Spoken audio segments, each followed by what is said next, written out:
Hello team, welcome to another ATPGEO politics video with myself, Jonathan M.S. Pearce. Tonight I'm going to, and it's a late one, I'm going to talk about the insanity that is that ABC interview with Donald Trump.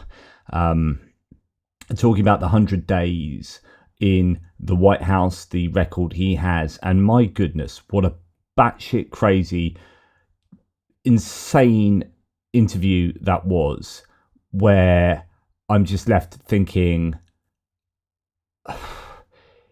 is Donald Trump the president of the United States? Is he in that much of an important position when he's in that state of mind, when he's that naive? The whole thing just makes me want to tear what few hairs I have left out. Incredible. And I'm going to focus on just one aspect of this. And I did mention this in my live stream with Jonathan Fink earlier.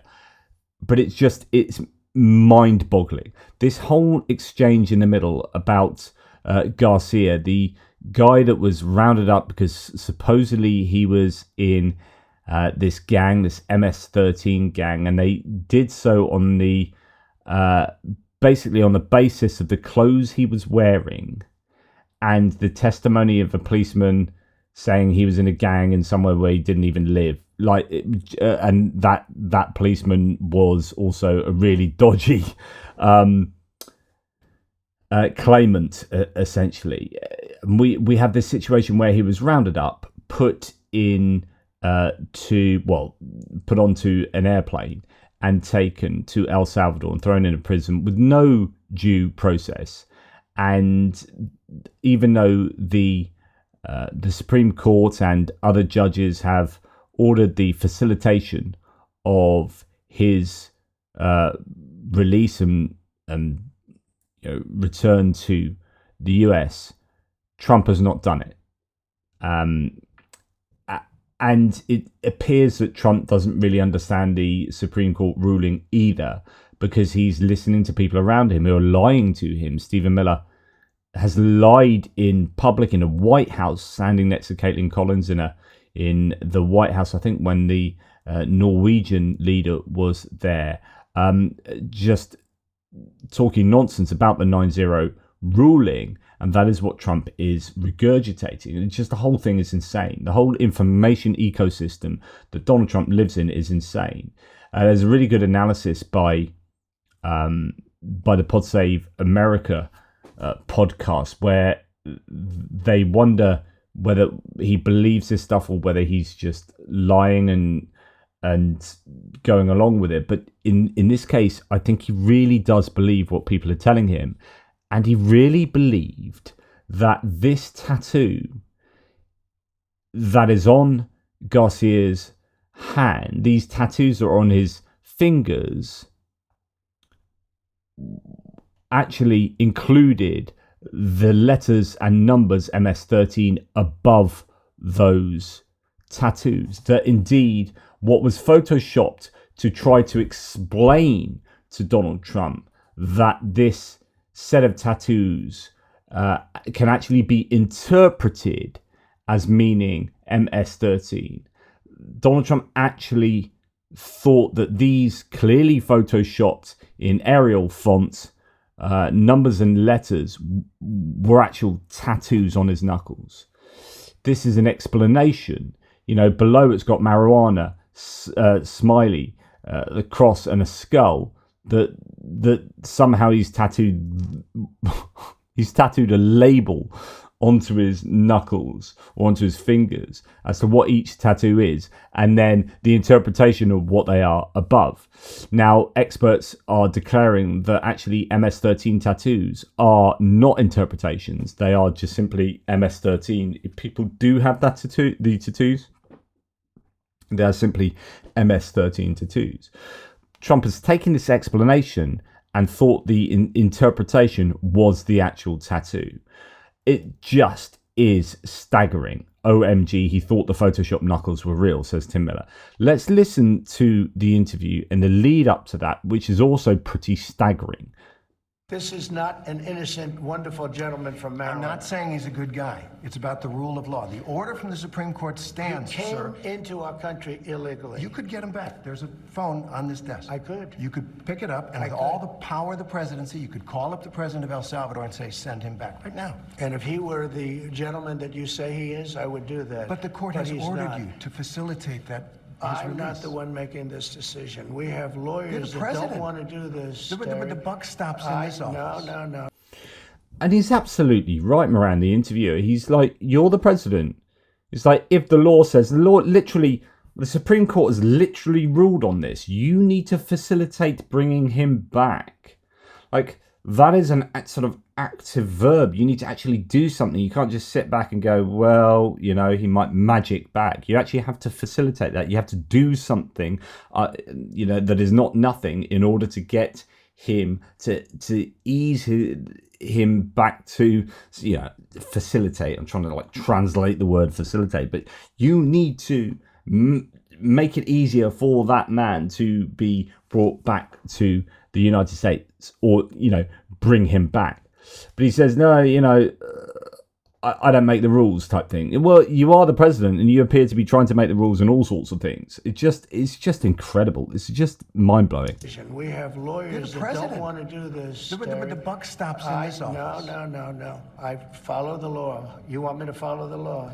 Yes, following the law means actually doing what the Supreme Court has stated, and other judges, incidentally, concerning themselves with this case. The president that just wanted to do anything, I'd probably keep him right where he is. Supreme Court says what the law is. Listen, I was elected to take care of a problem that was... So he's saying, if I got to do what I wanted, I would just keep him where he is. But that's what you are doing. Like, again, Pod Save America crew, like, take this to pieces, where they're like, it makes no sense. You're like, I want to follow the law. Okay, you need to bring him back. Okay, but if I was able to do what I wanted to do, I'd leave him there. But you are able to do what you want to do, and you are leaving him there. It's just, none of this makes any sense. It's like speaking to a toddler. It was a unforced error that was made by a very incompetent man, a man that turned out to be incompetent, that you always said was wonderful, a great genius, right? And now you find out, all of the media now, they're saying what a mistake they made. A man who was grossly incompetent allowed us to have open borders where millions of people flowed in. I campaigned on that issue. I wouldn't say it was my number one issue, but it was pretty close. Right up there. I campaigned on that issue. I've done an amazing job. I have closed borders. He said you couldn't do it. You wouldn't be able to do it. It would never happen. Well, it happened, and it happened very quickly. Wait a minute. When we have criminals, murderers, criminals in this country, we have to get them out, and we're doing it. By law. And you'll pick out one man, but even the man that you picked out, he said he wasn't a member of a gang. And then they looked, and on his knuckles, he had MS13. There's a dispute over that. Wait a minute. He had MS13 on his knuckles tattooed. Oh, he had some tattoos that are interpreted that way. But let's move on. Wait a minute. Hey, Terry. He did not have the letter MS13. It says MS13. That was Photoshop. So let me That was Photoshop. Terry, you can't do that. Hey, they're giving you the big break of a lifetime. You know, you're doing the interview. I picked you because, frankly, I never heard of you, but that's okay. But I picked you, Terry, but you're not being very nice. He had MS13 tattooed. We'll agree to disagree. I want to move on to something else. Terry. So actually, the interviewer shouldn't have tried to rush onto this. He really should have bottomed this out. This is an extraordinary exchange here, because you've got Donald Trump embarrassing himself by saying, Terry, like, he's got MS13 tattooed onto his knuckles. Terry, like, I don't know who you are, but you're lucky. This is the interview chance of your lifetime. And you're here on account of me. And, you know, I don't know why you give me such hard questions, but, you know, interviewers are supposed to be nice to me. I'm only supposed to be asked nice questions. So I don't know where this is coming from. But anyway, Terry, mate, he's got MS13 tattooed on his knuckle. No, he doesn't. That's literally not what is tattooed on his knuckles. These weirdly placed, perfectly formed Arial fonts letters and numbers above the actual tattoos with a small label beneath that's also been photoshopped onto that original piece of paper that was handed to Donald Trump to explain to him that these pictures represent the letters and numbers MS13. That was given to you. You didn't listen to whoever handed it to you closely enough, and you think that he's got this tattooed on his knuckles. You think this is a smoking gun that indicts this guy and proves that he's a member of that gang. Nah, that ain't working. Oh my goodness, this is embarrassing. Do you want me to show you the picture? I saw the picture. And you think it was Photoshop? Well, Here we go. He should have said yes. Yes, show me the picture. Let's do this on national television, and we will show this to the audience, and we will show you being debunked in real time, and it's going to be glorious.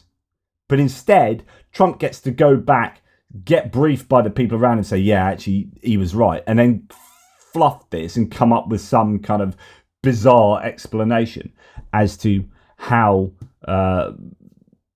you came to say what you said.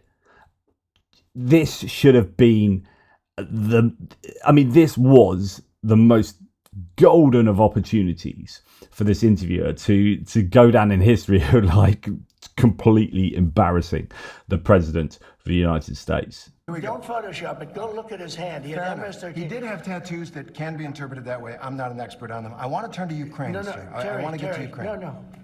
No. He had MS as clear as you can be, not interpreted. This is why people no longer believe the news, because when it's he was fake photographed news. in El Salvador, they aren't there. But let's just go on. They aren't there. And that's the point. All you need to do is look at his hands when he was interviewed by the Democratic senator in El Salvador. Or look at any other photo of him, and you will find that he doesn't have MS-13 on his knuckles, to the point where there are all these memes going around now. As you can see here, Donald Trump, MS-13 on his hands, so on and so forth. I mean, look at his hands there. Oh yeah, he doesn't have, I shouldn't need to show you this, right? I should not need to show you that he does not have MS-13 above his tattoos, and he doesn't have the labels of what, I want you to tattoo a marijuana leaf on my finger here, and just underneath, I want you to write marijuana, just in case no one knows what it is. And then I want you to do a smiley face, and underneath, can you just write smiley? And then a cross, and just in case no one knows what a cross is, can you write cross? Or just in case I get a bit forgetful. And then skull, just let us know that that's a skull. And by the way, because this is this is a bit of cryptology here.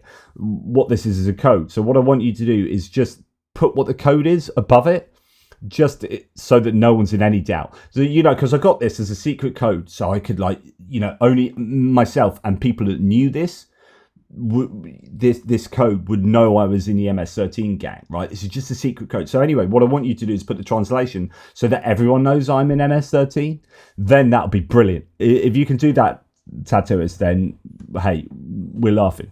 So this is just becoming like meme central, but it is incredible. It is just incredible that the president of the United States is so ignorant about stuff that he should know, and just also naive. Like, you look at that picture, that's not a tattoo. You just know it, and yet here he is embarrassing himself. There when he's in El Salvador. They weren't there, but they're there now, right? No, but they're in your picture. Terry, Ukraine, sir. He's got MS-13 on his knuckles. All right.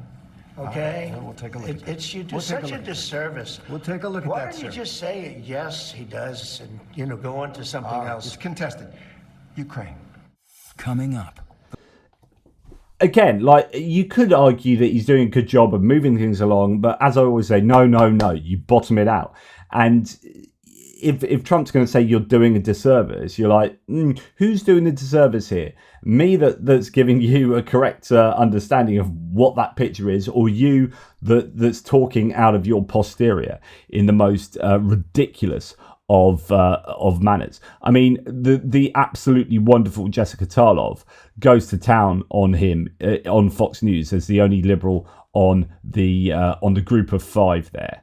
By 2-1 margin, people think that Abrego Garcia should be returned to the United States.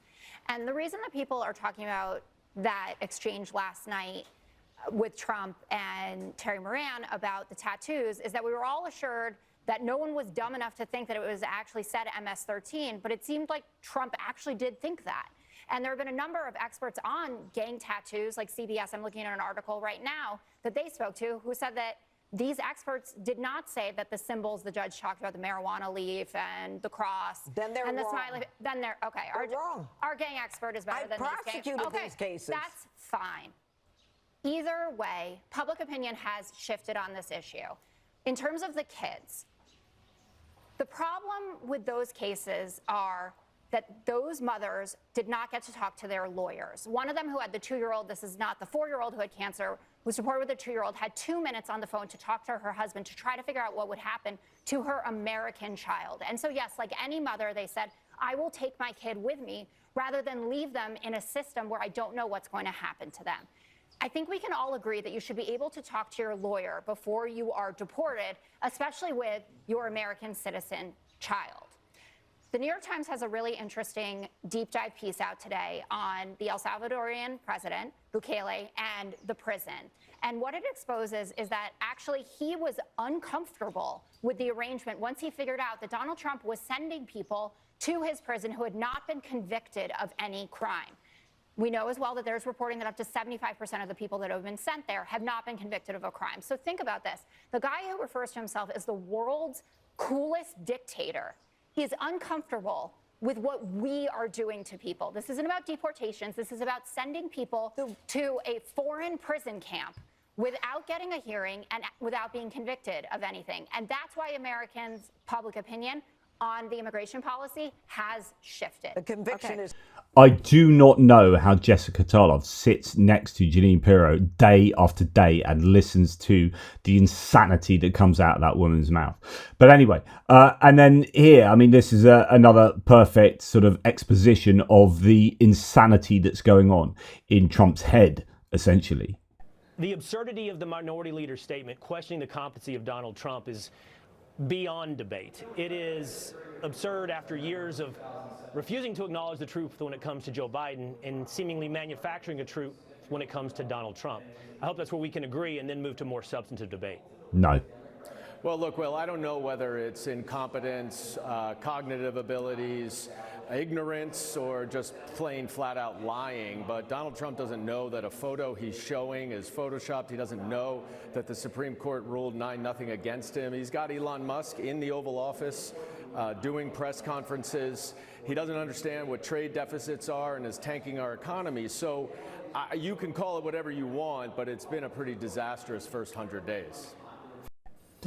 I mean, ouch. I mean, Will Kane is an absolute plum donut. But yeah, put in his place pretty succinctly there.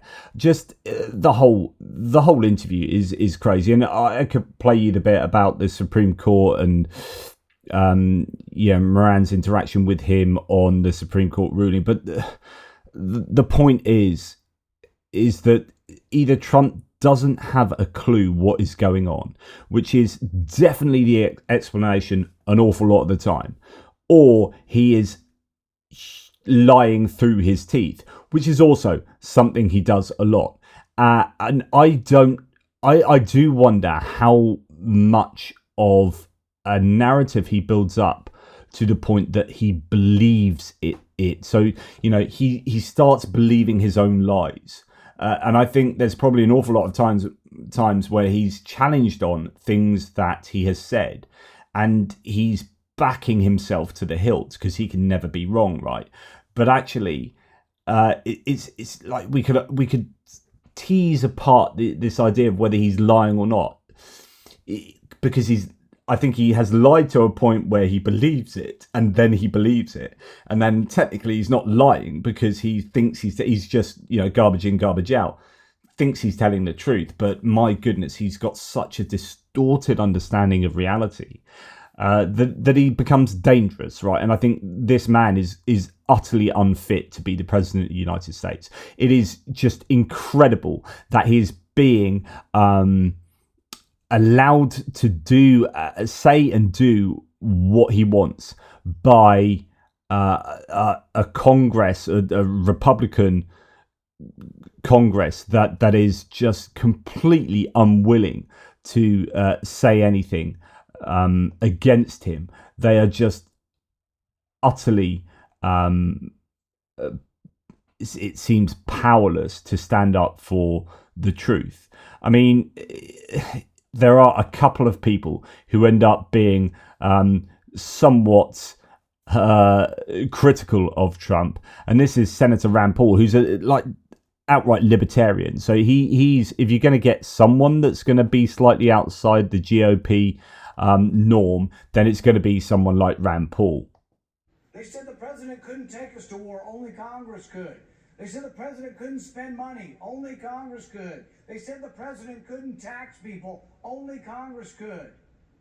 These were the very bedrock and still are the very bedrock of our constitutional principles, and yet people, particularly on my side, are looking away and saying, oh, whatever, we'll just let the president do whatever. Look, I supported. We'll just let our president do whatever. That is what Rand Paul is saying of his other Republican congressional colleagues. President Trump. I still support President Trump on many things, but I'm not for a country run by emergencies.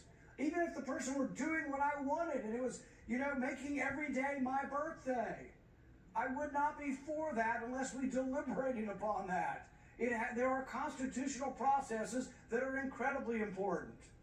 And they are being entirely ignored. And the guy that we just saw being interviewed here, just again casting his opinion. I don't understand how you'll be able to look yourself in the face knowing that you voted to allow our federal government to detain and deport United States citizens simply because you do not want to vote against something that Donald Trump may support. Do you have a thought of your own? Do you have a belief of your own? Or is everything literally just whatever Donald Trump tells you it should be? And there you have it. And this is in light of, I think has there been a vote that will allow Trump to be able to deport American citizens. What's going on is incredible at the moment. But I just thought I'd take you through what has taken place in that interview, and that only that little excerpt of that interview. You won't believe this. Republicans just voted in the House Judiciary Committee, so it's gone through the Judiciary Committee to allow Trump to deport US citizens to a foreign country. That's what that reaction was too.